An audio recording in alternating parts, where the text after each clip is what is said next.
नमस्कार दोस्तों, स्वागत है आप सभी का।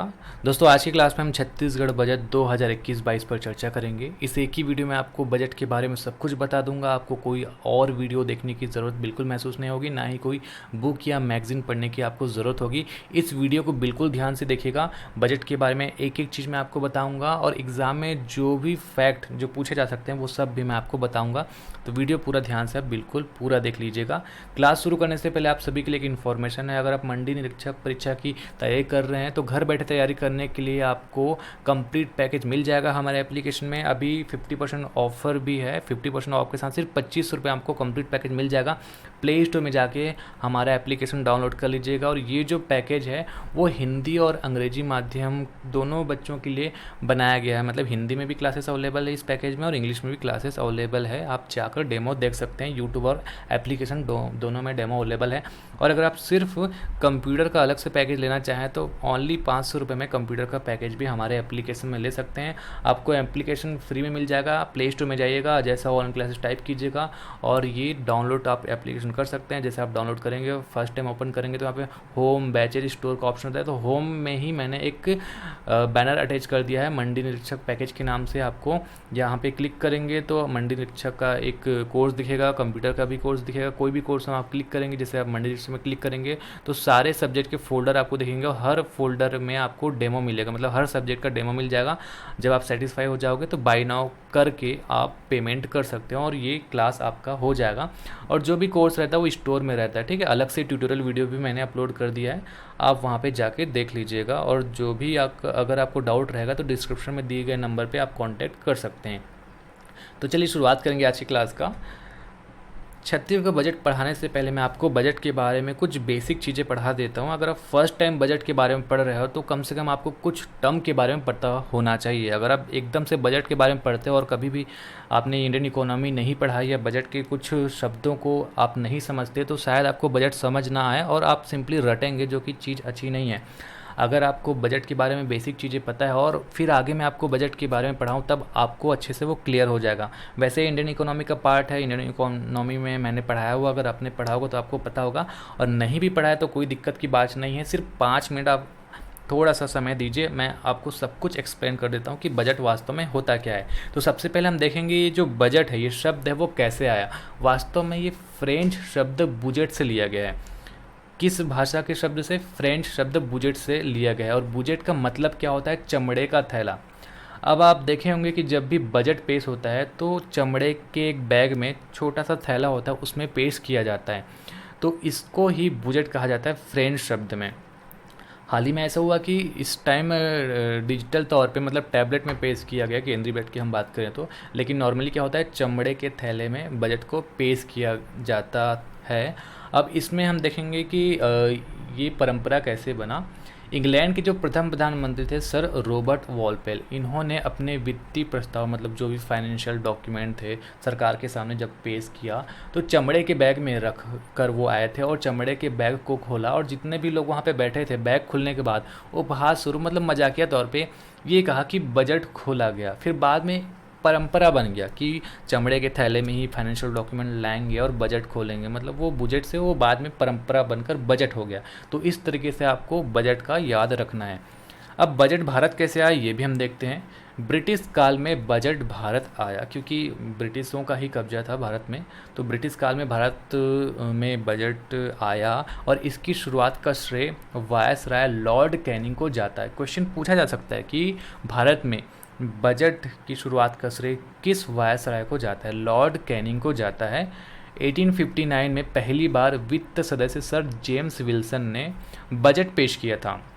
पहली बार किसने बजट पेश किया था? जेम्स विल्सन ने। और किस वायसराय ने शुरुआत किया था भारत में? लॉर्ड कैनिंग ने। तो जेम्स विल्सन ने पहली बार की पेश किया था, इसलिए भारत में बजट प्रणाली के संस्थापक जेम्स विल्सन को माना जाता है। तो ये 2 फैक्ट हैं, वायसराय लॉर्ड कैनिंग और जेम्स विल्सन, ये आप याद रखिएगा।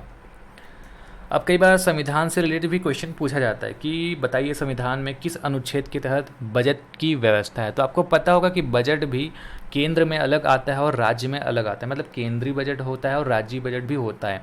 दोनों का संविधान में अलग अलग व्यवस्था है। किस अनुच्छेद के तहत संविधान में बजट के बारे में कहा गया है, तो अनुच्छेद 112 और अनुच्छेद 202 ये दोनों याद रखिएगा। अनुच्छेद 112 की हम बात करें तो इसके अंतर्गत बजट की व्यवस्था है, जो कि केंद्र के बजट की हम बात करें, और राज्य सरकार की बजट की व्यवस्था अनुच्छेद 202 में की गई है। तो केंद्र बजट के बारे में आपको याद रखना है 112, और राज्य के बजट के बारे में आपको याद रखना है 202। राष्ट्रपति एवं राज्यपाल द्वारा निर्धारित तिथि पर बजट लोकसभा या विधानसभा में प्रस्तुत किया जाता है। इस लाइन को मैं आपको समझा देता हूँ। देखिए, केंद्र की हम बात करें तो राष्ट्रपति के पास पावर है कि वो निर्धारित करे कि बजट लोकसभा में कब प्रस्तुत किया जाए, और राज्य की बात करें तो राज्यपाल के पास ये शक्ति है कि वो तिथि निर्धारित करे कि बजट विधानसभा में कब प्रस्तुत किया जाना चाहिए। ठीक है, तो ये आपको याद रखना है। वास्तव में बजट एक अनुमान होता है, आगामी वर्ष के लिए वित्तीय प्रबंधन होता है। अब बजट का अर्थ मैं आपको बता देता हूँ, बहुत ही सिंपल है, और कई लोग बजट और इकोनॉमिक सर्वे में कंफ्यूज होते हैं कि दोनों एक ही जैसा है या फिर क्या है। तो ये दोनों एकदम विपरीत है, आपको याद रखना है। ठीक है, इकोनॉमिक सर्वे का क्लास मैं कुछ दिन में ले लूँगा, उसके बारे में भी आपको बताऊँगा।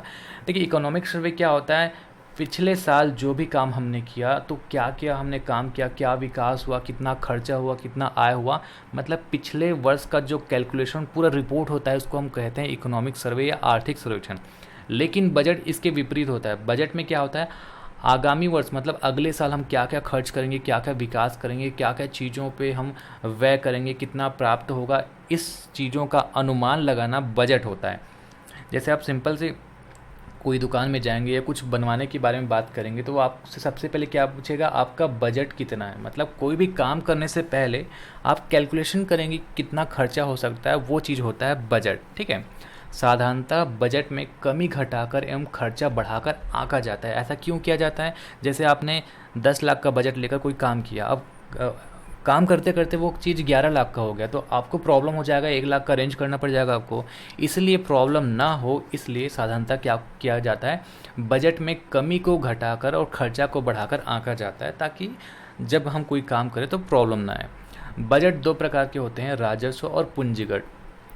अब जब आगे मैं आपको बजट पढ़ाऊंगा तो आपको कुछ टर्म जैसे राजस्व प्राप्ति इतना हुआ, राजस्व व्यय इतना हुआ, इसलिए मैं ये चीज़ पढ़ा रहा हूँ। कम से कम आपको ये चीज़ पता, तो उसके बाद आप चीज़ों को याद रखें। ठीक है, तो बजट के प्रकार में राजस्व, रिवेन्यू और पूंजीगत कैपिटल, ये दो प्रकार के होते हैं। इसको एकदम सिंपल तरीके से मैं आपको बताऊँगा कि राजस्व और पूंजीगत क्या होता है। पहले मैं आपको एक छोटा सा उदाहरण दे देता हूँ, उसके बाद आगे हम इसके बारे में पढ़ेंगे। जैसे आप एक घर बना रहे हैं, एक आपने घर बनाया। अब घर बनाने के आपके पास 2 एम या 2 लक्ष्य हो सकता है। पहला ये हो सकता है कि आप खुद रहने के लिए बना रहे हैं, दूसरा हो सकता है कि आप रेंट पर्पस मतलब किराए के लिए बना रहे हैं। तो जब घर बनाते हैं आप खुद रहने के लिए, तो वो आपका राजस्व व्यय हो गया। राजस्व व्यय मतलब आप खुद के लिए कर रहे हैं, जहाँ से आपको पैसा वापस नहीं आने वाला। आप खुद रहेंगे तो आपको घर में पैसा कहाँ से वापस आएगा। लेकिन उसी घर को आप रेंट मतलब किराया देने के लिए बना रहे हैं। क्या उद्देश्य से बना रहे हैं, किराया देने के उद्देश्य से बना रहे हैं, तो आपका पूंजीगत व्यय हो गया। मतलब जो खर्चा कर रहे हैं वहाँ से पैसा वापस आएगा, तो उसको कहते हैं हम पूंजीगत व्यय। राजस्व व्यय जहाँ आप कुछ लोगों की मदद की भावना से या फिर अपने लिए इन्वेस्ट करते हैं, वो राजस्व व्यय होता है। लेकिन पूंजीगत व्यय क्या होता है, जहाँ से पैसा वापस आता है। ठीक है, जैसे आप घर बना रहे हैं या कॉम्प्लेक्स बना रहे हैं, दोनों में अंतर है ना। सेम चीज़ गवर्नमेंट करता है। तो अब हम सरकार के पॉइंट ऑफ व्यू से पढ़ते हैं कि राजस्व क्या होता है, उपभोग पर किए जाने वाला व्यय। उपभोग कौन करता है, आम लोग, आम जनता, जैसे हम लोग पर सरकार जो खर्चा करता है, जिससे सरकार को कोई कमाई नहीं होता, गैर विकासात्मक इसे कहते हैं, कोई विकास नहीं होता इससे। जैसे पेंशन देना, वेतन देना, सब्सिडी देना, अनुदान देना, रक्षा पर व्यय, इससे सरकार को पैसा वापस नहीं आता, वो राजस्व व्यय कर रहा है, मतलब खुद पर व्यय कर रहा है। इसको कहते हैं राजस्व व्यय। पूंजीगत व्यय क्या आता है, इससे निवेश का व्यय कहा जाता है। निवेश का व्यय मतलब इससे सरकार को पैसा भी वापस आएगा, इसलिए इसे हम निवेश का व्यय कहते हैं। इसे सरकार की परिसंपत्तियों की बढ़ोतरी होती है, जैसे उद्योग धंधे का निर्माण अगर आप सरकार करता है तो उससे सरकार को पैसा वापस आएगा। सड़क टोल से अब पैसा वापस ले लेगा, पुल हो गया, बंदरगाह हो गया, हवाई अड्डे हो गए, तो इससे क्या होता है, सरकार की परिसंपत्ति भी बढ़ रही है, पैसा भी वापस आएगा। इसको कहते हैं हम पूंजीगत व्यय। अब आगे बढ़ते हैं। व्यय और प्राप्ति में कुछ नहीं है। व्यय का मतलब आप खर्चा कर रहे हैं, प्राप्ति का मतलब उससे इनकम हो रहा है, और राजस्व और पूंजीगत का मैं आपको अर्थ समझा दिया। तो राजस्व प्राप्ति का मतलब सिंपल है, सरकार द्वारा स्व अर्जित आय, जैसे टैक्स हो गया, सार्वजनिक उद्यमों से जो पैसा आ गया, मतलब सरकार किसी और के ऊपर डिपेंड नहीं है, वो खुद से पैसा कमा रहा है, सरकार द्वारा स्व अर्जित। पूंजीगत प्राप्ति क्या होता है? सरकार द्वारा स्वार्जित नहीं होता, जिसमें वो इन्वेस्ट किया रहता है, मतलब पूंजीगत व्यय जहाँ सरकार किया रहता है वहाँ से अगर वो प्राप्त करता है तो पूंजीगत प्राप्ति वो कहलाता है।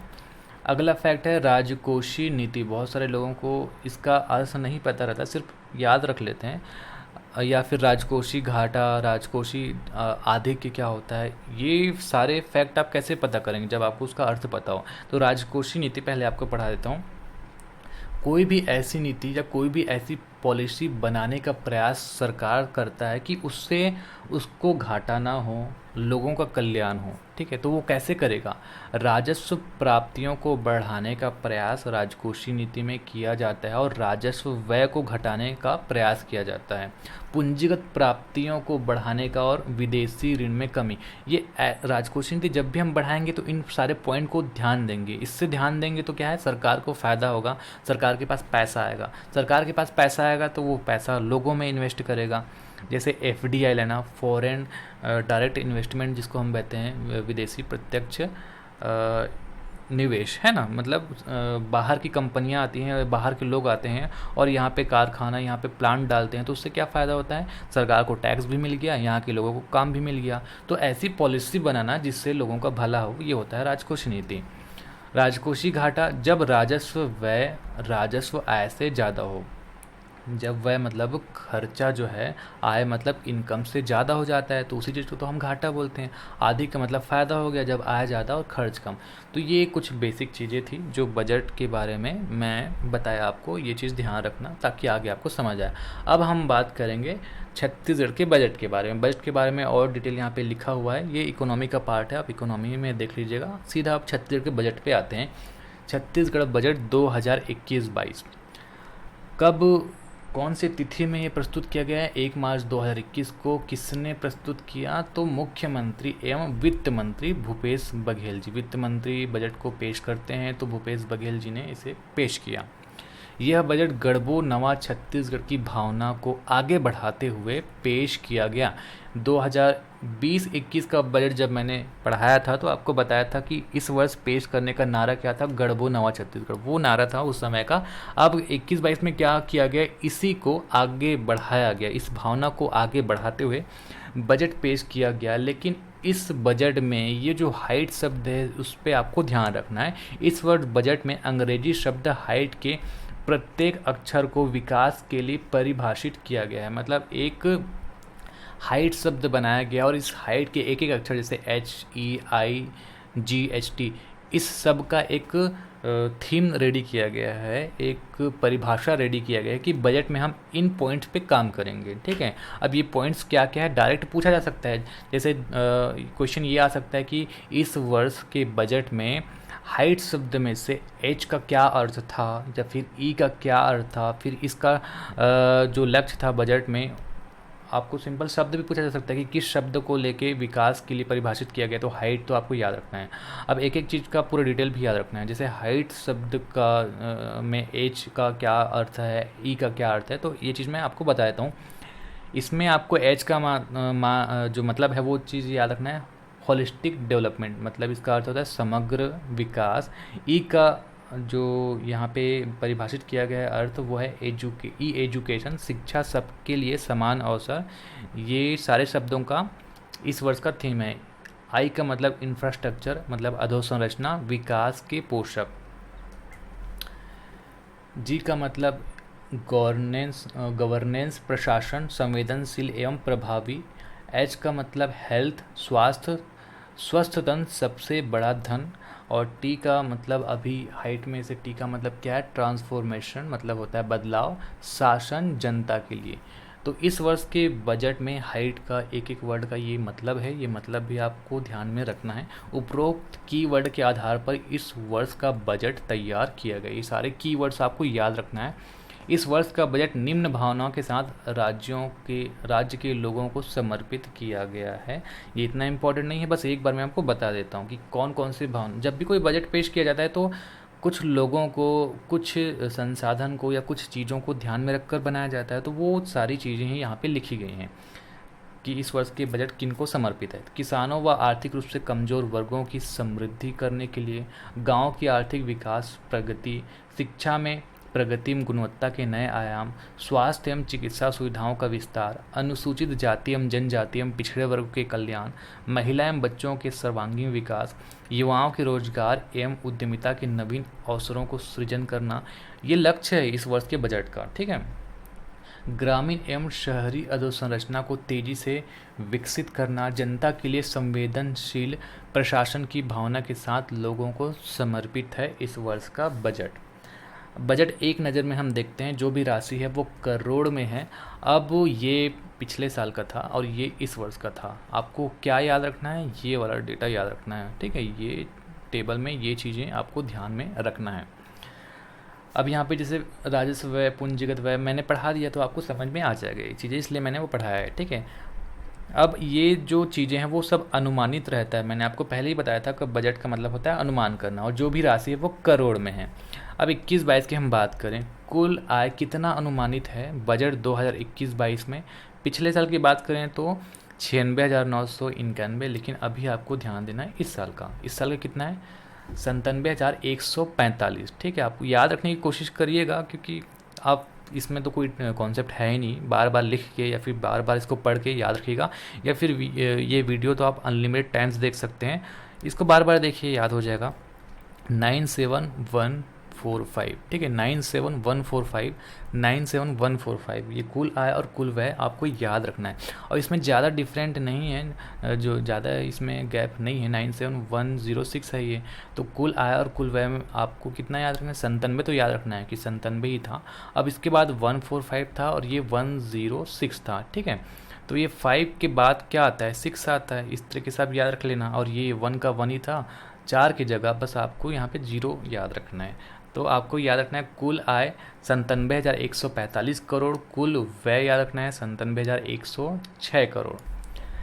राजस्व व्यय 83,028, पूंजीगत व्यय है 13,839। राजस्व आधिक्य या घाटा, तो पिछले साल हुआ था आधिक्य, अब इस साल हुआ है घाटा। तो राजस्व घाटा याद रखना है, माइनस में इसलिए लिखा हूँ कि ये घाटा है। ठीक है, जब आप बजट का PDF भी देखेंगे तो एज इट इज़ ऐसा ही लिखा हुआ है। आपको यहाँ पे याद रखना है 3,702।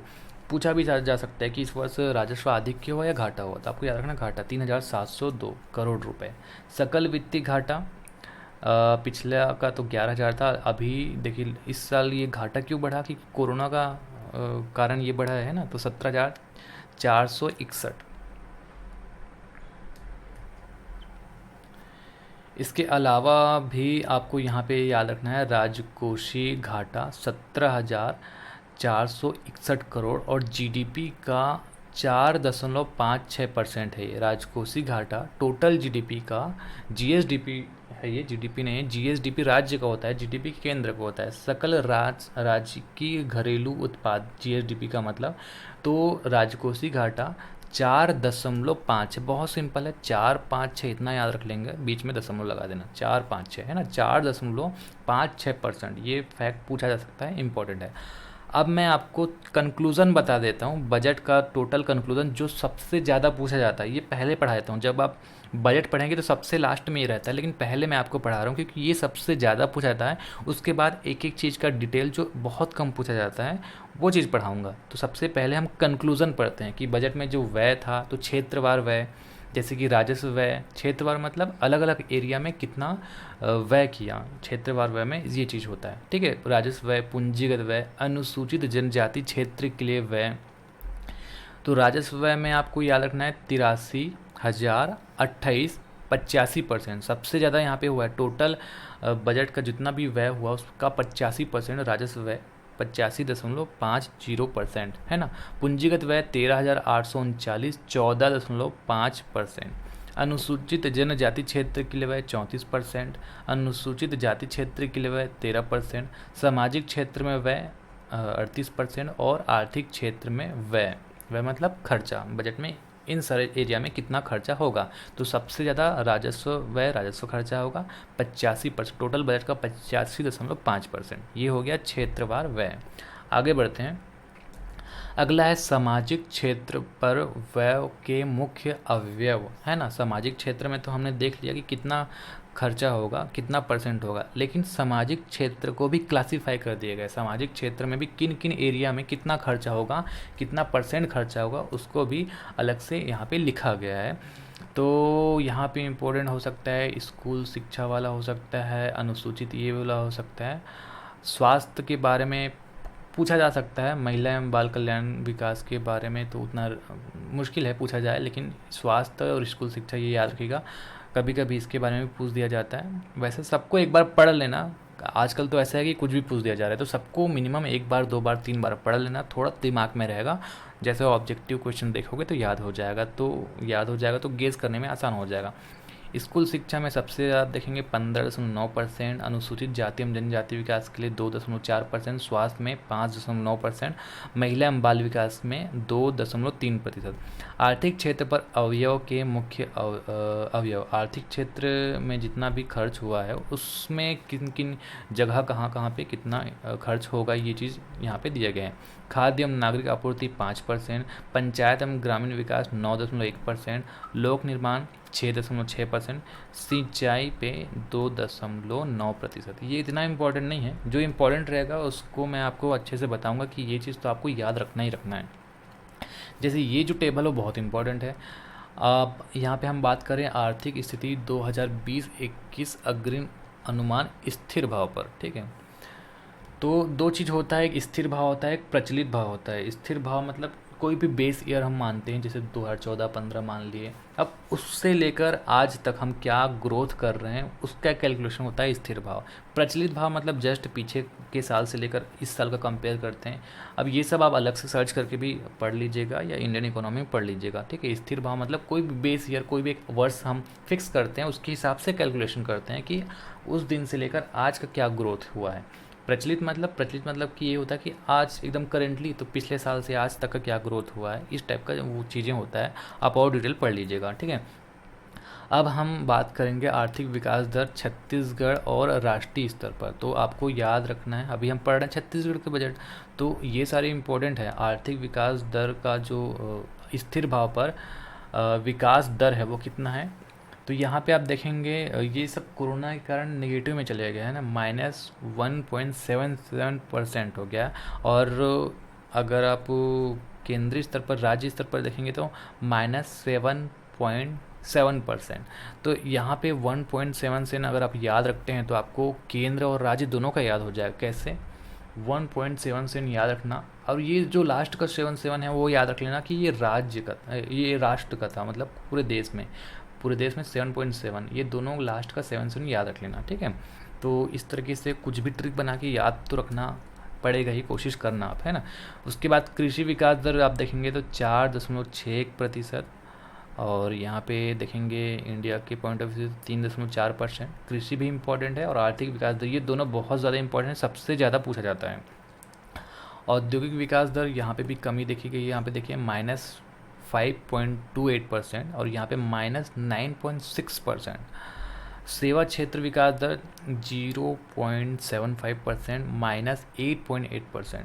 प्रति व्यक्ति आय सबसे इम्पोर्टेंट है ना, प्रति व्यक्ति आय प्रचलित भाव पर छत्तीसगढ़ में आप देखेंगे तो 1,04,943 रुपये, 1,04,943, 0.14% की कमी हुई है।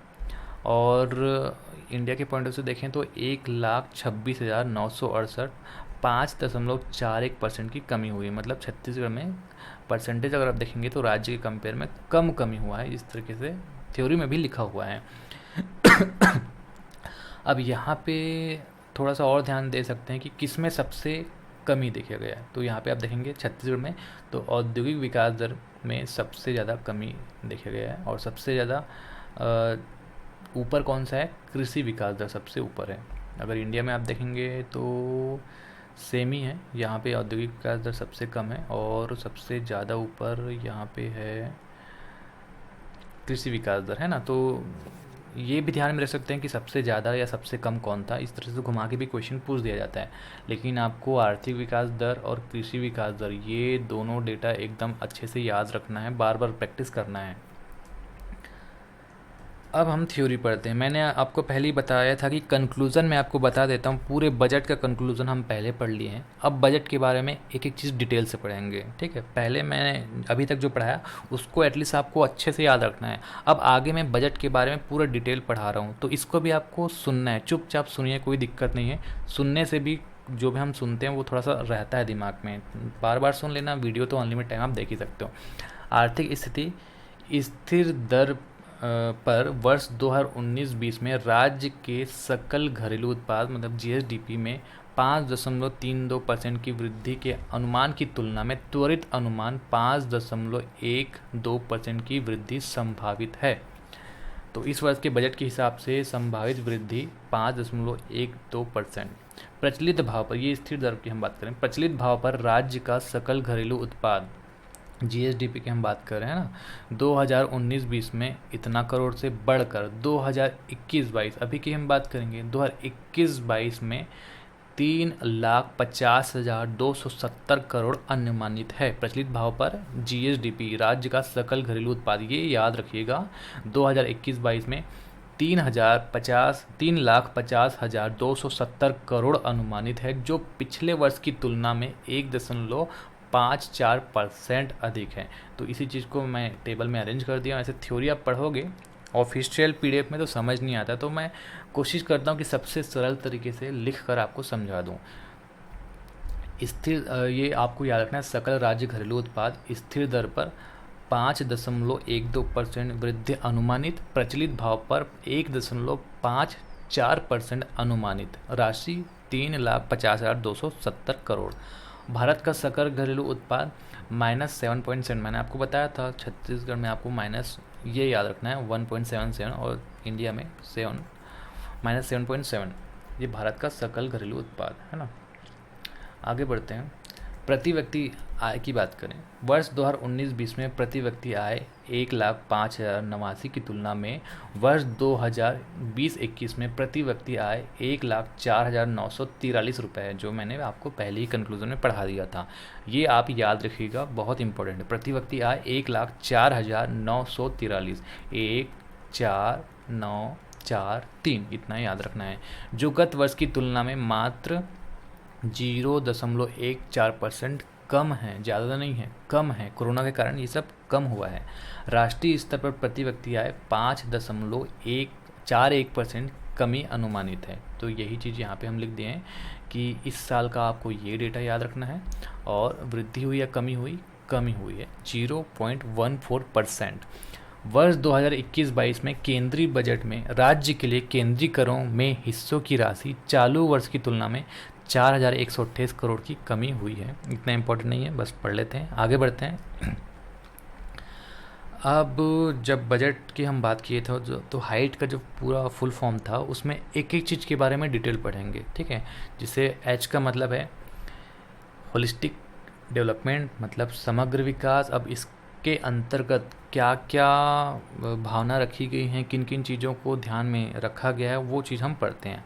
हाइट का पहला एच समग्र विकास का सूचक है। इसके तहत किसानों, श्रमिकों, वनवासी भाइयों, माताओं, बच्चों सबका समान रूप से विकास किया जाना। ये चीज़ें याद रखने की चीज़ें नहीं है, ये चीज़ सिर्फ ध्यान में रखने की चीज़ें हैं। मैं पढ़ते जा रहा हूँ, आप स्टोरी के साथ सुनते जाइए। बड़े नगरों में आधुनिकीकरण के साथ सुदूर दुर्गम क्षेत्र में मूलभूत सुविधाओं को उपलब्ध कराया जाएगा। ये सब बात बजट में लिखी गई हैं। कोरोना संक्रमण की रोकथाम हेतु स्वास्थ्य विभाग को 670 करोड़ के अतिरिक्त बजट की व्यवस्था की गई। कितनी? 670 करोड़ की अतिरिक्त बजट की व्यवस्था की गई कोरोना संक्रमण के रोकथाम हेतु। मरीजों के उपचार के लिए 30 कोविड समर्पित अस्पताल एवं 178 कोविड सेंटर स्थापित किया गया। गोधन न्याय योजना हेतु बजट में 175 करोड़ का प्रावधान है। कई बार एकदम हार्ड पेपर आ गया तो पूछ लिया जाता है। वैसे बजट जब मैंने बजट के अलावा योजना को मैंने पूरे डिटेल से पढ़ा हुआ है और हर योजना के बारे में मैंने डिस्कस किया हुआ है। लेकिन क्या होता है, हर साल नया बजट आता है तो बजट में जो प्रावधान होता है वो बदल जाता है, इसलिए आपको अपडेट रहने की ज़रूरत है। जो भी आप वीडियो देखते हो तो टाइम टाइम में बजट और आर्थिक सर्वेक्षण को भी पढ़ा करो, है ना। गोधन न्याय योजना हेतु अब कितना प्रावधान है? 175 करोड़ का प्रावधान है इस वर्ष के बजट में। प्रदेश के विभिन्न कलाओं को रोजगार के अवसर में बदलने के लिए शहरी क्षेत्र में पौनी पसारी योजना के समान ही ग्रामीण क्षेत्र में रूरल इंडस्ट्रियल पार्क की स्थापना होगी। ग्रामीण क्षेत्र में पौनी पसारी योजना के तहत रूरल इंडस्ट्रियल पार्क की स्थापना होगी। यहाँ परंपरागत व्यावसायिक गतिविधियों के संचालन एवं विपणन की सुविधा उपलब्ध कराई जाएगी। मतलब ये जो भी परंपरागत व्यवसाय होता है उसका संचालन कैसे करें, बेचें कैसे, विपणन कैसे हो, इसकी सुविधा यहाँ पे उपलब्ध होगी। छत्तीसगढ़ के स्थानीय कृषि उत्पादों जैसे ढेकी का कूटा चावल, घानी से निकला तेल, कोदो कुटकी, मक्का, इमली, महुआ, हर्रा, टेराकोटा, बेल मेटल, बांस शिल्प, चर्म शिल्प, लौह शिल्प, कोसा शिल्प तथा छत्तीसगढ़ व्यंजनों को एक ही छत के नीचे उपलब्ध करने हेतु राज्य एवं राज्य के बाहर सी मार्ट स्टोर की स्थापना की जाएगी। अब ये सी मार्ट स्टोर क्या है ये पूछा जा सकता है, तो आपको याद रखना है सी मार्ट स्टोर क्या चीज़ है। छत्तीसगढ़ के जो परंपरागत चीज़ें हैं उसको स्टोर करने के लिए बनाया जा रहा है। सी मार्ट स्टोर विशिष्ट छत्तीसगढ़ी ब्रांड के रूप में मशहूर होंगे। इसके तहत स्थानीय लोगों को अधिक लाभांश दिलाने का प्रयास किया जाएगा। अदर स्टेट के भी लोग बिजनेस करते हैं, लेकिन सी मार्ट के तहत स्थानीय लोगों को लाभांश दिलाने का प्रयास किया जाएगा और छत्तीसगढ़ी ब्रांड को मशहूर करने का प्रयास किया जाएगा। सी मार्ट स्टोर आपको याद रखना है। छत्तीसगढ़ से सी याद रख लेना, है ना। सी मार्ट, एक डी मार्ट तो आपको पता ही होगा, तो डी से पहले क्या आता है? सी आता है। इस तरीके से आप याद रख लेना। आगे बढ़ते हैं। फिर इसी में है किसानों को न्याय। किसान के लिए क्या क्या बजट में बात लिखी गई है वो चीज़ लिखा गया। अभी ये सारी चीज़ें डायरेक्ट मैंने ऑफिशियल पीडीएफ से स्क्रीनशॉट लेकर अटैच किया हुआ है, तो डायरेक्ट हम पढ़ेंगे। और येलो पॉइंट में जो हाईलाइट है वो थोड़ा सा ध्यान देने योग्य है, इसलिए मैंने हाईलाइट किया हुआ है। तो चलिए एक एक करके पढ़ते हैं। राजीव गांधी किसान न्याय योजना हेतु 5,703 करोड़ का प्रावधान है। बस्तर संभाग के 7 आदिवासी बहुल जिलों एवं मुंगेली जिले के चयनित 14 विकास खंडों में पोषण सुरक्षा तथा किसानों की आर्थिक स्थिति में सुधार हेतु चिराग योजना के लिए 150 करोड़ का प्रावधान है। कृषक जीवन ज्योति योजना अंतर्गत कृषि पंपों को निःशुल्क विद्युत प्रदाय हेतु 2,500 करोड़ का प्रावधान है। मुश्किल है सब चीज़ याद रखना, बस एक बार पढ़ लेते हैं। लगभग 5.5 लाख किसान लाभान्वित होंगे। कृषि पंपों के ऊर्जीकरण के लिए 150 करोड़ का प्रावधान है। सौर सुलझा योजना अंतर्गत सरकार के गठन के पश्चात अब तक 31,712 सोलर पंपों की स्थापना इस बजट में स्थापना की जा चुकी है। इस बजट में 530 करोड़ का प्रावधान है।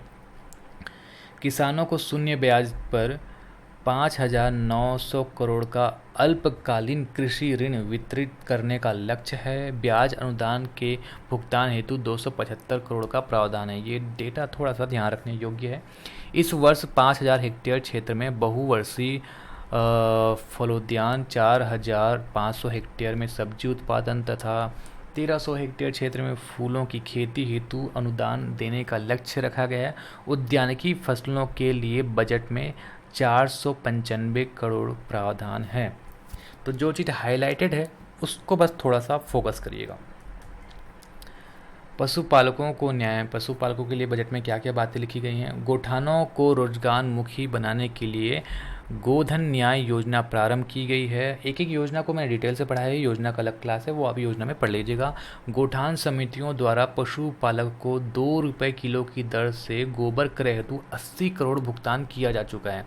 कितने में खरीदा जाता है गोबर? 2 रुपये किलो में। अब तक कितने करोड़ का भुगतान किया जा चुका है? 80 करोड़ का भुगतान किया जा चुका है। स्व सहायता समूह द्वारा अब तक गोबर से 71,300 क्विंटल वर्मी कंपोस्ट तैयार किया जा चुका है। ये भी थोड़ा सा ध्यान में रखेंगे, कितना? 71,300 क्विंटल वर्मी कंपोस्ट स्व सहायता समूह के द्वारा तैयार किया जा चुका है।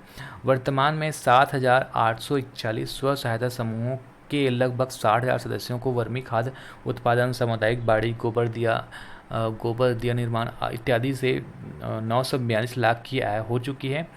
गोठान योजना के लिए बजट में 175 करोड़ का प्रावधान है।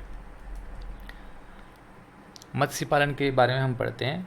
मत्स्य पालन को बढ़ावा देने हेतु इसे कृषि के समान दर्जा दिया जाएगा। ये आपको याद रखना है, कृषि के समान दर्जा मत्स्य पालन को अब दिया जा रहा है। बजट में मत्स्य पालन की गतिविधियों के लिए 171 करोड़ 20 लाख का प्रावधान है। मत्स्य पालन के क्षेत्र में रोजगार की संभावनाओं को देखते हुए स्वयं की भूमि पर तालाब निर्माण कर मत्स्य पालन की योजना हेतु 28 करोड़ का प्रावधान है। खुद की भूमि पे आप तालाब जैसा या फिर छोटा सा आप पोखरा जिसको बोलते हैं, है ना, उस तरह की सब बना के मत्स्य पालन कर सकते हैं। मत्स्य पालन हेतु उपलब्ध जल क्षेत्र में 95% क्षेत्र को विकसित करके 2 लाख से अधिक मछुआरों को रोजगार उपलब्ध किया जा रहा है।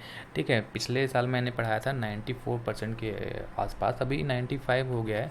अब इकोनॉमिक सर्वे जब हम पढ़ाएंगे तो एग्जैक्ट डेटा भी यहाँ पे मिल जाएगा, है ना। 95% क्षेत्र को विकसित करके 2 लाख से अधिक मछुआरों को रोजगार उपलब्ध कराया जा रहा है। परंपरागत कर्मकारों को न्याय, इसमें देखते हैं कि क्या क्या है बजट में। परंपरागत ग्रामीण व्यावसायिक कौशलों के पुनरुद्धार एवं कर्मकारों को सहयोग प्रदान करने के लिए तेल घानी विकास बोर्ड, चर्म शिल्पकार विकास बोर्ड, लौह शिल्पकार विकास बोर्ड एवं रजक कार्य विकास बोर्ड की स्थापना की जाएगी। ये नया विकास बोर्ड है। कोसा उत्पादन एवं वस्त्र निर्माण के कार्यों में 50,000 से अधिक हितग्राहियों को रोजगार से जोड़ा गया है। हथकरघा वस्त्र बुनाई के माध्यम से 60,000 परिवारों को रोजगार मिल रहा है। हथकरघा से रिलेटेड क्वेश्चन पूछ दिया जाता है, तो हथकरघा वस्त्र बुनाई से 60,000 परिवारों को रोजगार मिला है। लाख पालन के क्षेत्र में रोजगार की संभावनाओं को देखते हुए ब्याज रहित ऋण सुविधा हेतु लाख पालन को भी कृषि के समकक्ष दर्जा दिया गया। जैसे मत्स्य पालन को यहाँ पे इस कृषि के समान दर्जा दिया गया, तो इसी तरह लाख पालन को भी कृषि के समकक्ष दर्जा दिया गया है ताकि इन लोगों को प्रॉफिट हो सके। श्रमिकों को सहायता, असंगठित श्रमिक सुरक्षा एवं कल्याण मंडल अंतर्गत पंजीकृत श्रमिकों के से संबंधित आंकड़ों के ऑनलाइन संधारण तथा विभिन्न योजनाओं का त्वरित लाभ पहुंचाने की दृष्टि से विभिन्न ऐप निर्माण एवं राज्य स्तरीय हेल्प डेस्क सेंटर की स्थापना की जाएगी ताकि ऑनलाइन ही समाधान हो सके। असंगठित श्रमिकों, ठेका मजदूरों, सफाई कामगार एवं घरेलू कामकाज महिलाओं के कल्याण की योजना में 61 करोड़ का प्रावधान रखा गया है। राज्य बीमा अस्पताल योजना, इसको याद रखेंगे, राज्य बीमा अस्पताल योजना में 56 करोड़ तथा कर्मचारी राज्य बीमा चिकित्सालय हेतु 48 करोड़ का प्रावधान रखा गया है। ग्रामीण कृषि भूमिहीन श्रमिकों को सहायता हेतु नवीन न्याय योजना प्रारंभ की जाएगी। वन आश्रितों को सहायता, वन से आश्रित जो लोग होते हैं उनके लिए बजट में क्या गया ये हम देखते हैं। 24,827 नए वन अधिकार पत्रों सहित अब तक 4,36,619 व्यक्तिगत वन अधिकार पत्रों का वितरण किया गया है। वन अधिकार पत्र धारी वनवासियों को किसानों के समान अधिकार देते हुए इस वर्ष किसान न्याय योजना का लाभ दिया गया है। ठीक है, जैसे मत्स्य पालन हो गया, वन अधिकार आश्रित पे भी आपको याद रखना है कि वनवासियों को भी अब किसान की तर्ज पे दिया जा रहा है। राज्य सरकार द्वारा विशेष पहल करते हुए पहली बार 2,175 सामुदायिक वन संधारण अधिकार ग्राम सभाओं को दिए गए हैं। सामुदायिक वन अधिकार पत्र के रूप में वितरित वन भूमि पर फलदार वृक्षों के रोपण हेतु प्रोत्साहित किया जाएगा। कौन से वृक्ष? फलदार वृक्ष के रोपण के लिए। चालू सीजन के दौरान न्यूनतम समर्थन मूल्य पर 112 करोड़ की लागत के 4,74,000 क्विंटल 52 प्रकार के लघु वनोपज का संग्रहण किया गया है। ट्राइफेड नई दिल्ली द्वारा जारी आंकड़ों के अनुसार न्यूनतम समर्थन मूल्य पर लघु वनोपज क्रय करने वाले राज्यों में छत्तीसगढ़ का प्रथम स्थान है। ये इंपॉर्टेंट है ना। लघु वनोपज क्रय करने वाले राज्यों में छत्तीसगढ़ पहले नंबर पर है। राज्य के अनुसूचित क्षेत्र में कोदो, कुटकी एवं रागी को न्यूनतम समर्थन मूल्य पर एवं लघु वनोपज की भांति उपार्जित किया जाएगा। अब आगे फ्यूचर में 12,50,000 तेंदुपत्ता संग्राहक परिवारों को आकस्मिक मृत्यु अथवा दुर्घटना की स्थिति में सुरक्षा प्रदान करने के लिए शहीद महेंद्र कर्मा तेंदुपत्ता संग्रह सामाजिक सुरक्षा योजना प्रारंभ की गई है। इस हेतु 13 करोड़ का प्रावधान है। स्थानीय विकास कार्यक्रमों हेतु 359 करोड़ तथा आदिवासी क्षेत्र में बुनियादी सुविधाओं के लिए 170 करोड़ का प्रावधान है। पत्रकारों को सहायता, पत्रकारों के लिए क्या क्या है बजट में, ये हम देखेंगे। पत्रकारों की दुर्घटना जन्य आकस्मिक मृत्यु के प्रकरणों में दी जाने वाली सहायता राशि को 2 लाख से बढ़ाकर अब 5 लाख किया गया है। तो सहायता राशि पूछा जाता है कितना हो गया, 2 लाख से बढ़ाकर 5 लाख इसे किया गया। महिलाओं और बच्चों को कुपोषण और सुरक्षा, इसमें हम देखते हैं महिलाओं के पोषण में सुधार के लिए द्वितीय संतान बालिका के जन्म पर, है ना, दूसरा संतान अगर बालिका है, द्वितीय संतान बालिका के जन्म पर राज्य द्वारा 5,000 रुपये की एक मुफ्त सहायता राशि दी जाएगी। इसके लिए नवीन कौशल्या मातृत्व योजना प्रारंभ की जाएगी। अब ये इम्पोर्टेंट हो सकता है, ये नया योजना है, नाम क्या है, कौशल्या मातृत्व योजना। अब इसमें क्या लाभ मिलेगा, अगर दूसरा संतान, जो दूसरी संतान है वो भी बालिका है, पहला अगर बालक है इसका कोई डिटेल नहीं दिया गया है ना, लेकिन दूसरा संतान अगर वो बालिका है तो 5,000 राशि एक मुफ्त सहायता राशि दी जाएगी। बच्चों की देखरेख, सुरक्षा एवं संरक्षण संबंधी कार्यों के लिए एकीकृत बाल संरक्षण योजना हेतु 2021-22 के बजट में 47 करोड़ का प्रावधान है। विशेष पोषण आहार योजना में 732 करोड़, आंगनबाड़ियों का सुधार एवं निर्माण योजना में 39 करोड़ का प्रावधान है। बुजुर्ग एवं दिव्यांगजनों के लिए हम देखते हैं, निराश्रितों एवं बुजुर्गों को मासिक पेंशन हेतु सामाजिक सुरक्षा पेंशन योजना में 343 करोड़, राष्ट्रीय वृद्धावस्था पेंशन योजना में 190 करोड़ एवं मुख्यमंत्री पेंशन योजना में 170 करोड़ का प्रावधान है। इंदिरा गांधी राष्ट्रीय विधवा पेंशन योजना में 70 करोड़ एवं सुखद सहारा योजना में 98 करोड़ का प्रावधान है। इंदिरा गांधी राष्ट्रीय दिव्यांग पेंशन योजना में 12 करोड़ का प्रावधान है। दिव्यांगजनों हेतु माना स्थित विभिन्न संस्थाओं हेतु सर्व सुविधा युक्त एकीकृत नवीन भवन का निर्माण के लिए 2 करोड़ का प्रावधान है। वरिष्ठ नागरिकों की समस्या के निराकरण हेतु हेल्पलाइन की स्थापना एवं उनके भरण पोषण हेतु 75 लाख का प्रावधान है। ये इतना इम्पोर्टेंट नहीं है, बस हमने ऐसे ही पढ़ लिया। सभी 5 संभागीय मुख्यालयों पर आदर्श पुनर्वास केंद्र की स्थापना की जाएगी, इसके लिए 1.5 करोड़ का प्रावधान है। मानसिक रोग से उपचारित व्यक्तियों के पुनर्वास एवं प्रशिक्षण के लिए रायपुर एवं दुर्ग में हाफ वे होम की स्थापना हेतु 3 करोड़ 13 लाख का प्रावधान है। तो मानसिक रूप से जो ग्रसित व्यक्ति हैं उनके लिए रायपुर और दुर्ग में हाफ वे होम बनाया जाएगा। तृतीय लिंग के व्यक्तियों के पुनर्वास हेतु आश्रम एवं पुनर्वास केंद्र स्थापित किया जाएगा, इसके लिए बजट में 76 लाख का प्रावधान है। देश में अपनी तरह का ये पहला केंद्र होगा, तो ये भी इम्पोर्टेंट है। तृतीय लिंग के व्यक्तियों के लिए देश में अपनी तरह का ये पहला केंद्र होगा। शहरों का आधुनिकीकरण, विभिन्न शासकीय सेवाओं की घर पहुंच सेवा के लिए मुख्यमंत्री मितान योजना में 10 करोड़ का प्रावधान है। मुख्यमंत्री शहरी स्लम स्वास्थ्य योजना के तहत 14 नगर निगम, 60 मोबाइल एम्बुलेंस एवं दाई दीदी क्लिनिक का संचालन किया जा रहा है। इसके माध्यम से निःशुल्क परीक्षण, उपचार एवं दवाई वितरण की सुविधा दी जा रही है। बजट में 50 करोड़ का प्रावधान है। छत्तीसगढ़ को देश का स्वच्छतम राज्य होने का पुरस्कार लगातार 2 वर्ष से प्राप्त हो रहा है। इसका श्रेय स्वच्छता दीदियों को समर्पित करते हुए मानदेय राशि, स्वच्छता दीदियों का जो मानदेय राशि वो 5,000 से बढ़ाकर 6,000 रुपये किया गया है। SLRM सेंटर्स का उन्नयन करते हुए नगरीय निकायों में 377 गोधन न्याय सह गोबर क्रय केंद्रों की स्थापना की जा रही है। शहरी निर्धन परिवारों को बेहतर आवास उपलब्ध कराने हेतु मोड़ जमीन मोड़ मकान तथा मोड़ मकान मोड़ चिन्हारी योजनाओं के लिए कार्यों को भारत सरकार द्वारा 2021 में पुरस्कृत किया गया। सबके लिए आवास योजना के तहत 457 करोड़ प्रावधान है। अब इसमें आपको याद रखना है कि भारत सरकार ने किस योजना को पुरस्कृत किया गया है। मोर जमीन मोर मकान और मोर मकान मोर चिन्हारी, ये 2 योजना को भारत सरकार ने पुरस्कृत किया है। अमृत योजना में शामिल 9 शहरों में दिसंबर 2018 तक पेयजल हेतु 23,876 नल कनेक्शन दिए गए थे। यह संख्या अब बढ़कर 1.5 लाख हो चुकी है। कितना? 1.5 लाख हो चुकी है। अमृत मिशन योजना के लिए इस वर्ष 220 करोड़ का प्रावधान है। ये इम्पोर्टेंट हो सकता है। अमृत मिशन योजना के लिए 220 करोड़ का प्रावधान है। नगरीय क्षेत्रों में अधोसंरचना विकास कार्यों के लिए 482 करोड़ तथा जल आवर्धन योजनाओं के लिए 119 करोड़ का प्रावधान है। ग्राम विकास आजीविका एवं मूलभूत सुविधाओं की उपलब्धता। महात्मा गांधी राष्ट्रीय रोजगार गारंटी के लिए बजट में 1603 करोड़ का प्रावधान है, बहुत इंपॉर्टेंट है। महात्मा गांधी राष्ट्रीय रोजगार योजना से संबंधित जो भी फैक्ट होते हैं ज़्यादातर एग्जाम में पूछ लिए जाते हैं, तो आपको याद रखना है बजट में 1603 करोड़ का प्रावधान है। छत्तीसगढ़ राज्य ग्रामीण आजीविका मिशन के अंतर्गत 400 करोड़ का प्रावधान है। भारत सरकार से जारी रूरबल रैंकिंग के अनुसार छत्तीसगढ़ राज्य का प्रथम स्थान है ना। रूरबल रैंकिंग में छत्तीसगढ़ का राज्य में प्रथम स्थान है, तो ये भी फैक्ट बहुत ही इंपॉर्टेंट है। इसके लिए बजट में 100 करोड़ का प्रावधान है। प्रधानमंत्री आवास योजना ग्रामीण में अब तक 10,97,000 स्वीकृत आवासों में से 70% आवास निर्माण पूर्ण हो चुके हैं। योजना के क्रियान्वयन में छत्तीसगढ़ राज्य द्वितीय स्थान पर है ना। प्रधानमंत्री आवास योजना ग्रामीण में छत्तीसगढ़ दूसरे स्थान पर है। बजट में 1500 करोड़ का प्रावधान है।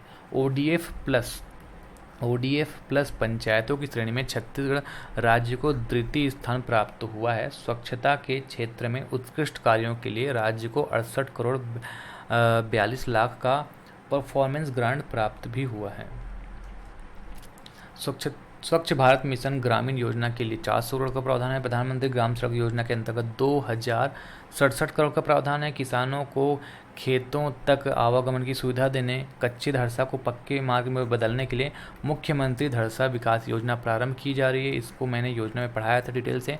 इसके लिए बजट में 10 करोड़ का प्रावधान है। कैंपा मध्य से वन क्षेत्र में 392 करोड़ की लागत से 441 नलों का चयन कर जल संरक्षण किया गया। कैंपा से क्या है, जल संरक्षण का कार्य किया जा रहा है। आधुनिक प्रौद्योगिकी को प्रोत्साहन देखते हैं। आधुनिक प्रौद्योगिकी के लिए क्या है बजट में, इलेक्ट्रॉनिक्स एवं सूचना प्रौद्योगिकी सेवाओं के विस्तार के लिए 236 करोड़ का बजट में प्रावधान है।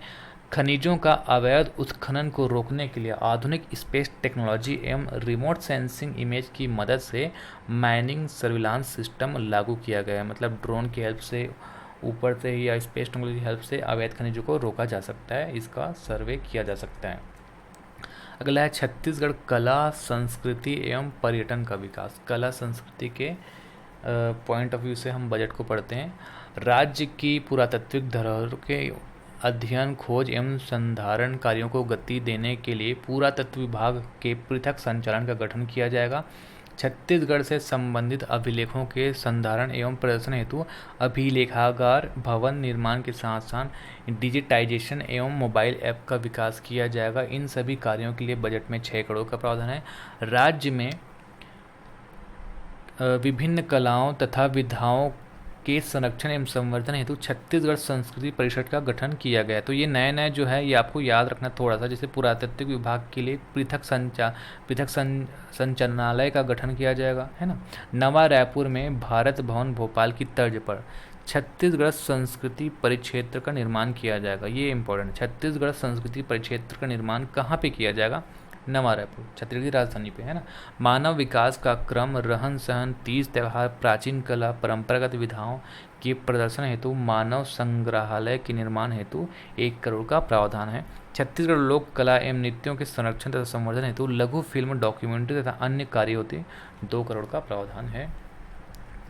जनजाति संस्कृति में आस्था के प्रतीक देवगुड़ी स्थल के निर्माण और संरक्षण के लिए 5 लाख का अनुदान दिया जाएगा। शहीद वीर नारायण सिंह स्मारक एवं संग्रहालय के निर्माण तथा जनजातियों की जीवन शैली के प्रदर्शन कार्य हेतु 6 करोड़ का प्रावधान है। नवनिर्मित आदिवासी संग्रहालय की गैलरी में जनजातीय संस्कृति के प्रदर्शन की व्यवस्था के लिए 5 करोड़ का प्रावधान है। श्री राम वन गमन पर्यटन परिपथ के प्रति आम जनता की श्रद्धा एवं लोकप्रियता को देखते हुए चिन्हित कार्यों को गति देने के लिए 30 करोड़ का प्रावधान है। ये पॉइंट थोड़ा सा ध्यान में रख सकते हैं। प्राकृतिक संसाधनों का संरक्षण एवं विकास, इसमें हम देखते हैं 36,000 हेक्टेयर क्षेत्र में बिगड़े वनों के सुधार कार्य हेतु 206 करोड़ का प्रावधान है। नदियों के संरक्षण हेतु नदी तट वृक्षारोपण कार्यक्रम के तहत 15 लाख पौधों के रोपण हेतु 7 करोड़ का प्रावधान है। फिर अब अगला है हाइट में से ई का मतलब पढ़ेंगे। ई मतलब ई से ई एजुकेशन हो गया, शिक्षा सबके लिए समान अवसर। सरकारी स्कूलों के बच्चों को भी अंग्रेजी माध्यम में गुणवत्तापूर्ण शिक्षा देने के लिए स्वामी आत्मानंद अंग्रेजी माध्यम स्कूल योजना शुरू की गई है। ये योजना पूछा जा सकता है कि अंग्रेजी माध्यम के लिए जो योजना लाया गया है वो उस योजना का नाम क्या है, या फिर स्वामी आत्मानंद अंग्रेजी माध्यम योजना किससे संबंधित है, ठीक है। तो नाम से तो नहीं पूछा जाएगा क्योंकि शब्द में ही आपको अंग्रेजी माध्यम मिलता है। अंग्रेजी माध्यम के लिए आपको पूछा जा सकता है, ठीक है। स्वामी आत्मानंद नाम आप याद रखना। 119 नए अंग्रेजी माध्यम स्कूलों के लिए बजट में प्रावधान है। टोटल कितना? 119 इस साल के बजट के लिए आपको याद रखना है। 119 अंग्रेजी माध्यम के स्कूल के लिए प्रावधान है। नवा रायपुर में स्व-वित्तीय मॉडल पर सर्व सुविधा युक्त राष्ट्रीय स्तर के बोर्डिंग स्कूल की स्थापना की जाएगी। बोर्डिंग स्कूल की स्थापना नवा रायपुर। कांकेर जिले में बीएड कॉलेज की स्थापना हेतु नवीन मद में 1 करोड़ का प्रावधान किया गया है। पढ़ना लिखना अभियान योजना के लिए नवीन मद में 5 करोड़ 85 लाख का प्रावधान किया गया है। ग्राम नागपुर जिला कोरिया, ग्राम सन्ना जिला जसपुर, ग्राम बांकी मोंगरा जिला कोरबा, ग्राम नवा गांव नवा रायपुर, रिसाली जिला दुर्ग, सारा गांव जिला जांजगीर चांपा में 7 नवीन महाविद्यालय, ठीक है। आपको स्थान याद रखने की ज़रूरत नहीं है, उतना डिटेल नहीं पूछा जाएगा। आपको याद रखना है कि कितना महाविद्यालय, 7 नवीन महाविद्यालय। तथा सूरजपुर, बलरामपुर एवं गोबरा नवापारा जिला रायपुर में नवीन कन्या महाविद्यालय की स्थापना की जाएगी। 14 महाविद्यालयों में स्नातक स्तर के तथा 15 महाविद्यालयों में स्नातकोत्तर स्तर के नवीन पाठ्यक्रम प्रारंभ किए जाएंगे। स्नातक मतलब ग्रेजुएशन, स्नातकोत्तर मतलब पोस्ट ग्रेजुएशन, है ना। नया सिलेबस, नवीन पाठ्यक्रम यहाँ पे प्रारंभ किया जाएगा। मानपुर, बलरामपुर, नारायणपुर, कोंडागांव, महासमुंद, कोरबा, दंतेवाड़ा, सुकमा, बीजापुर में एक एक बालक एवं कन्या छात्रावास की स्थापना के लिए 6 करोड़ 80 लाख का प्रावधान है।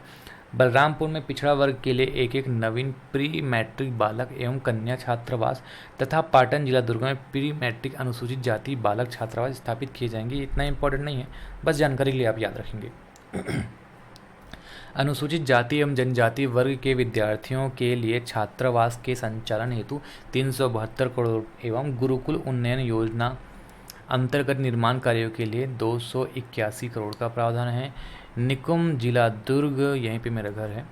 निकुम जिला दुर्ग, भाटा गांव जिला रायपुर, वटगन जिला बलौदाबाजार, आमदी जिला धमतरी, चिरको जिला महासमुंद तथा नरहरपुर जिला कांकेर स्थित शासकीय महाविद्यालयों के लिए नवीन भवन का निर्माण किया जाएगा, ठीक है।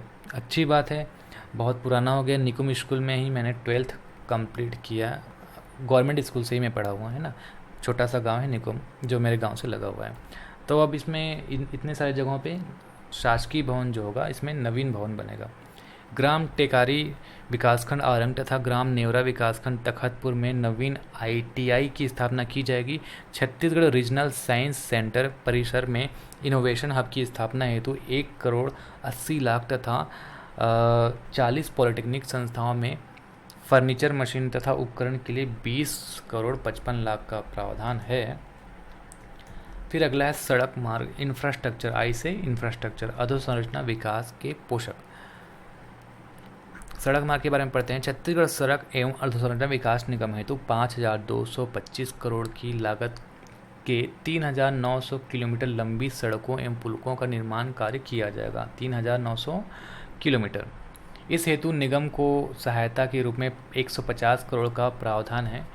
मुख्यमंत्री सुगम सड़क योजना के अंतर्गत बजट में 100 करोड़ का प्रावधान है। एशियन डेवलपमेंट बैंक की सहायता से फेज़ 3 परियोजना में 826 किलोमीटर लंबाई के 24 मार्गों का निर्माण कार्य प्रगति पर है। ये इतना इम्पोर्टेंट नहीं, इसको स्किप कर देते हैं। वाहन दुर्घटनाओं में होने वाली जान माल की क्षति को कम करने के लिए सड़क सुरक्षा हेतु सड़क सुरक्षा निर्माण योजना प्रारंभ की जा रही है। एक नया योजना, अब जहाँ पे योजना नया आने वाला है उसमें आपको याद रखना है सड़क सुरक्षा निर्माण योजना। अगर सड़क में दुर्घटना होता है तो जो भी जान माल की जो क्षति होती है उसको पूर्ति करने के लिए इसे बजट में आवश्यक प्रावधान रखा गया है।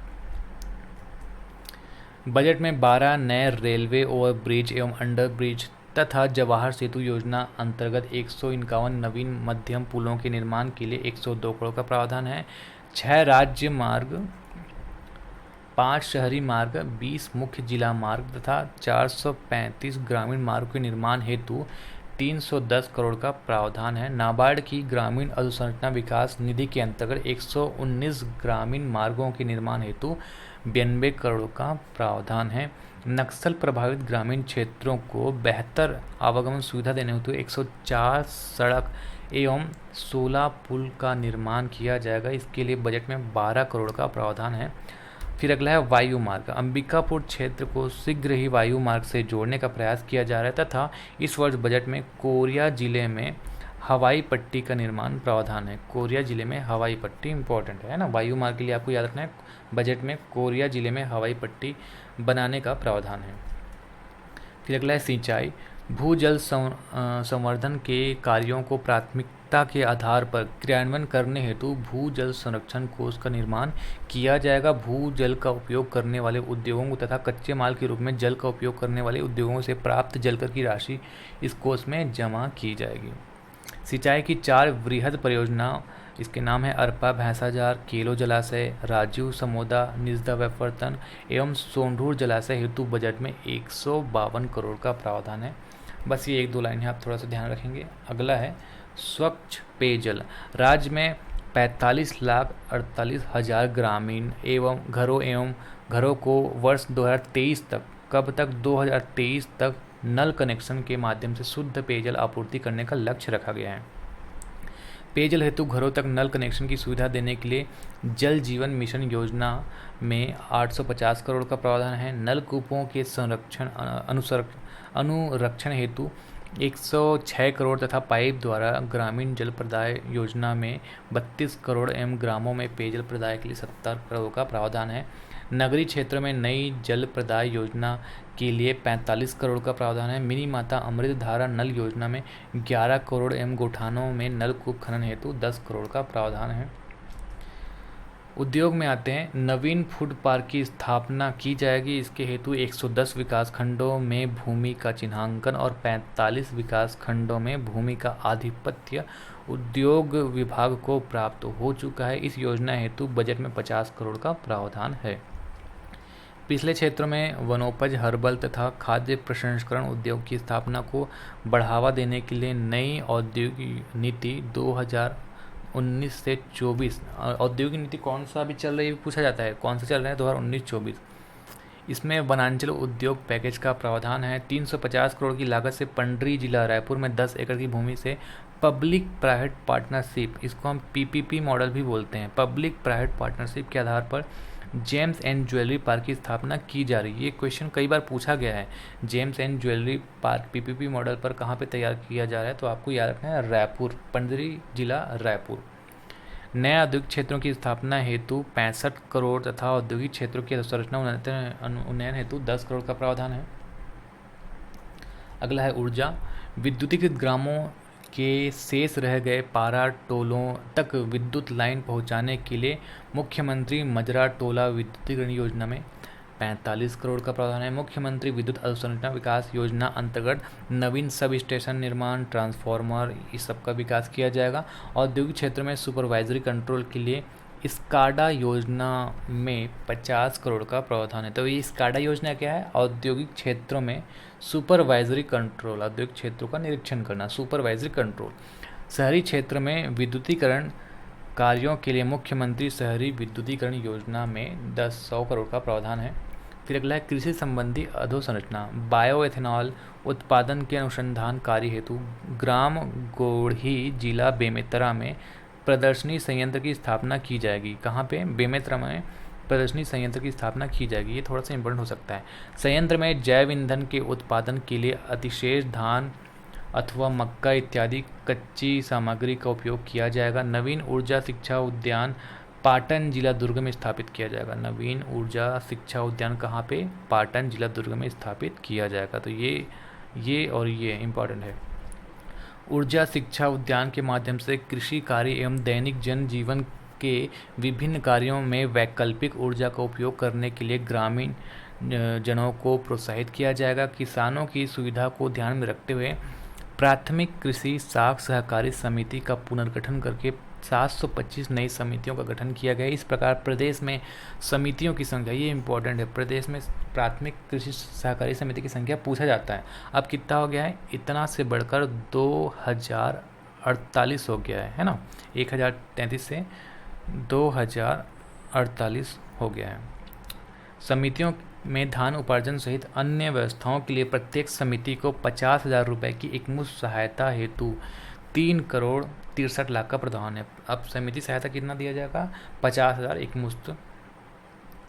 उपार्जित धान की सुरक्षा के लिए सहकारी समितियों में महात्मा गांधी नरेगा योजना से 7,556 चबूतरा का निर्माण किया गया है।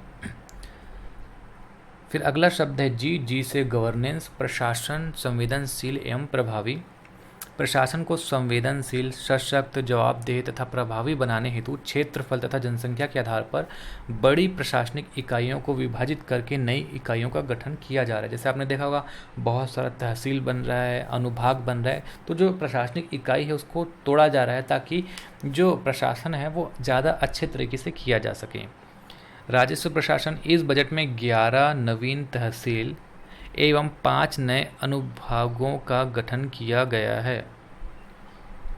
अब इसमें से कौन कौन से नए तहसील है वो हम देख लेते हैं। सारागांव, नांदघाट, सुहेला, सीपत, बिहारपुर, चांदो, रघुनाथपुर, सरिया, छाल, अजगर बहार, बरपाली तथा अनुभाग कार्यालयों का गठन में जो है 5 वो है लोहांडीगुड़ा, भैयाथान, पाली, मरवाही एवं तोंकापाल। तो ये आपको याद रखना है, 11 नवीन तहसील और 5 नए अनुविभाग का गठन किया जाएगा। पटवारियों को खसरा, पंचशाला तथा B1 की कंप्यूटराइज्ड प्रतिलिपियां प्रदान की जाएगी। इससे मौके पर अभिलेखों का मिलान एवं गिरदावरी कार्य में सुविधा होगी। पटवारी को देय मासिक स्टेशनरी भत्ता में 250 रुपये की वृद्धि की जाएगी। सभी तहसीलों में राजस्व निरीक्षक मंडल स्तर पर नवीन वर्षामापी केंद्रों की स्थापना की जाएगी। तहसीलों के लिए आपको याद रखना है, नवीन वर्षामापी केंद्रों की स्थापना की जाएगी। स्वामित्व योजना के अंतर्गत ग्रामीण आबादी क्षेत्र का ड्रोन आधारित सर्वे जाकर धारित भूमि का नक्शा तथा अधिकार अभिलेख रहवासियों को वितरित किया जाएगा। मतलब ड्रोन आधारित सर्वे किया जाएगा डायरेक्ट वहाँ पे जाके। पुलिस प्रशासन में हम देखते हैं, बस्तर संभाग के सभी जिलों में बस्तर टाइगर्स विशेष बल का गठन किया जाएगा। बल में अंदरूनी ग्रामों के स्थानीय युवाओं को भर्ती को प्राथमिकता दिया जाएगा। मतलब बस्तर के लोगों को ही प्राथमिकता दिया जाएगा। आपको याद रखना है, बस्तर संभाग के जिलों में बस्तर टाइगर्स नाम से विशेष बल का गठन किया जाएगा। नाम क्या है? बस्तर टाइगर्स। इंपॉर्टेंट है ये चीज़, है ना। राज्य पुलिस मुख्यालय में साइबर फोरेंसिक लैब की स्थापना के लिए 20 नवीन पदों के सृजन हेतु बजट में 1,35,00,000 का प्रावधान है। गोरेला पेंड्रा मारवाही में पुलिस जवानों के आवासीय भवन का निर्माण किया जाएगा, नया जिला इसलिए। उत्कृष्ट प्रदर्शन करने वाले शासकीय सेवकों को प्रोत्साहित करने के लिए राज्य सिविल सेवा पदक एवं राज्य पुलिस सेवा पदक से पुरस्कृत करने की योजना शुरू की जाएगी। मतलब ये नए कुछ पुरस्कार हैं, ठीक है, जो अच्छा काम करेंगे उनके लिए राज्य सिविल सेवा पदक और राज्य पुलिस सेवा पदक। फिर अगला है एच से होता है हेल्थ, स्वास्थ्य, स्वस्थ तन सबसे बड़ा धन, ये इसका थीम है। सार्वभौम स्वास्थ्य सेवाओं का वादा निभाते हुए प्रदेश के शहरी एवं ग्रामीण क्षेत्र में स्वास्थ्य केंद्रों का उन्नयन, आधुनिक सुविधाओं का विकास करने के साथ ही विभिन्न बसाहटों तक स्वास्थ्य सेवाओं को पहुंचाने का प्रयास किया जा रहा है ना। तो इसमें बस यही सब लिखा गया कि हम सब जगह अस्पताल खोल रहे हैं, स्वास्थ्य को अच्छे से बढ़ा रहे हैं। जो इम्पोर्टेंट है वो हम थोड़ा सा पढ़ लेते हैं। ग्राम सन्ना जिला जसपुर एवं सूर्यनारायण जिला जांजगीर चांपा में नवीन सामुदायिक स्वास्थ्य केंद्र तथा भिलाई के रिसाली में 30 बिस्तर अस्पताल की स्थापना के लिए प्रावधान है। मतलब रिसाली में 30 बिस्तर वाला अस्पताल बनेगा। वनांचल एवं दूरस्थ क्षेत्र में मुख्यमंत्री हाट बाजार क्लिनिक योजना के माध्यम से निःशुल्क स्वास्थ्य जांच, चिकित्सा सुविधा एवं दवाइयों वितरण करने के लिए बजट में 13 करोड़ का प्रावधान है। नवीन चिकित्सा महाविद्यालय कांकेर, कहाँ पे नवीन चिकित्सा महाविद्यालय कहाँ पे बनेगा? कांकेर। कोरबा एवं महासमुंद में भवन निर्माण हेतु 300 करोड़ का प्रावधान है। 25 उप स्वास्थ्य केंद्र, 10 प्राथमिक स्वास्थ्य केंद्र एवं 2 सामुदायिक स्वास्थ्य केंद्र के भवन निर्माण हेतु 17,50,00,000 का प्रावधान है। Chandulal Chandrakar memorial medical college जो कि दुर्ग में है, इसका शासकीकरण किया जाएगा, है ना। जैसे आजकल आप देख रहे हैं तो प्राइवेटाइजेशन का बड़ा विरोध हो रहा है, बहुत सारी चीज़ों को बहुत सारी जो संस्थाएं उसका निजीकरण किया जा रहा है। तो हमारे यहाँ उल्टा हो रहा है, इसमें शासकीकरण मतलब नेशनलाइजेशन किया जा रहा है ना। Chandulal Chandrakar memorial medical college जो कि दुर्ग में, इसका शासकीकरण किया जाएगा। फिर अगला है ट्री से होता है ट्रांसफॉर्मेशन, मतलब बदलाव। इसका थीम है शासन जनता के लिए। विलुप्त हो रहे हरेली, तीजा, पूरा, गौरा गौरी, मातर और गोवर्धन पूजा जैसे त्योहारों के सार्वजनिक आयोजनों से इन त्योहारों का गौरव पुनर्स्थापित किया गया है। आचार्य नरेंद्र देव वर्मा द्वारा रचित अरपा पैरी के धार को राजगीत का दर्जा देकर छत्तीसगढ़ महतारी के प्रति आस्था को सजीव रूप प्रदान किया गया है। अरपा पैरी के धार आपको याद रखना है, ये राजगीत है हम लोग का, और इसको किसने लिखा है? आचार्य नरेंद्र देव वर्मा। इसी तरह भक्त माता कर्मा जयंती, विश्व आदिवासी दिवस, छठ पूजा जैसे त्योहारों पर सार्वजनिक अवकाश की घोषणा की गई है। छत्तीसगढ़ की राजधानी नवा रायपुर को कंक्रीट के जंगल से बदलकर एक जीवंत आबाद शहर में बसाने के लिए प्रयास किया जा रहा है। अब 2021-22 के बजट का जो अनुमान है उसमें लास्ट में जो इम्पोर्टेंट फैक्ट है वो थोड़ा सा हम देख लेते हैं। यहाँ पे भी कुछ इम्पोर्टेंट चीज़ें आपको याद रखनी है। ये लास्ट स्लाइड है, उसके बाद बजट खत्म हो जाएगा। वर्ष 2021-22 हेतु कुल राजस्व प्राप्तियाँ आपको याद रखना 69,000 है ना, 79 हो गया, 79 हो गया है, 79 है ना, 79,325 करोड़ अनुमानित है। इसमें राज्य का राजस्व 35,000 करोड़ एवं केंद्रों से प्राप्त होने वाली जो राशि वो 44,325 करोड़ है। वर्ष 2021-22 के लिए अनुमानित सकल व्यय 1,05,213 करोड़ है। सकल व्यय से ऋणों की अदायगी एवं पूर्ण प्राप्तियों को घटाने पर शुद्ध व्यय जो है वो 97,106 करोड़ अनुमानित है। राजस्व व्यय 83,028 करोड़, ये सब हमने पढ़ लिया है। पूंजीगत व्यय 13,000, ये भी हमने पढ़ लिया है। 2021-22 में पूंजीगत व्यय का जो प्रतिशत है वो आपको याद रखना है, पूंजीगत व्यय कुल व्यय का 14% है। 2021-22 में बजट में सामाजिक क्षेत्र के लिए 38%, आर्थिक क्षेत्र के लिए 39% एवं सामान्य सेवा क्षेत्र के लिए 23% का प्रावधान किया गया है। तो ये जो स्लाइड है आखिरी का, इसको भी थोड़ा सा आप अच्छे से ध्यान में रखिएगा। एक और स्लाइड बच गया, इसको भी हम देख लेते हैं। राजकोषीय स्थिति, बजट में 3,702 करोड़ का राजस्व घाटा अनुमानित किया गया है। तो ये आपको याद रखना है, 3,702 करोड़ का राजस्व घाटा अनुमानित किया गया है। राज्य का सकल वित्तीय घाटा 17,461 करोड़ अनुमानित है, जो राज्य के सकल घरेलू उत्पाद का 4.56% है। इसको मैंने पहले ही बता दिया था, 456 आप याद रखना। 2021-22 के लिए कोई नया कर प्रस्ताव नहीं है, कोई कर प्रस्ताव नहीं है इस वर्ष के बजट के लिए, ठीक है। तो दोस्तों बस इतना ही आपको बजट में ध्यान देना है। आज के लिए बस इतना ही। अगर ये वीडियो पसंद आए तो प्लीज़ इस वीडियो को लाइक कर दीजिएगा और ज़्यादा से ज़्यादा लोगों में शेयर कर दीजिएगा। और प्लीज़ एप्लीकेशन आप ज़रूर डाउनलोड कर लीजिएगा, वहाँ पर आपको बहुत सारे पैकेज मिल जाते हैं बहुत ही कम प्राइस पर। बहुत सारे फ्री स्टडी मटेरियल भी आपको वहाँ पे मिलेंगे। तो आज के लिए बस इतना ही पढ़ेंगे। नमस्कार, धन्यवाद।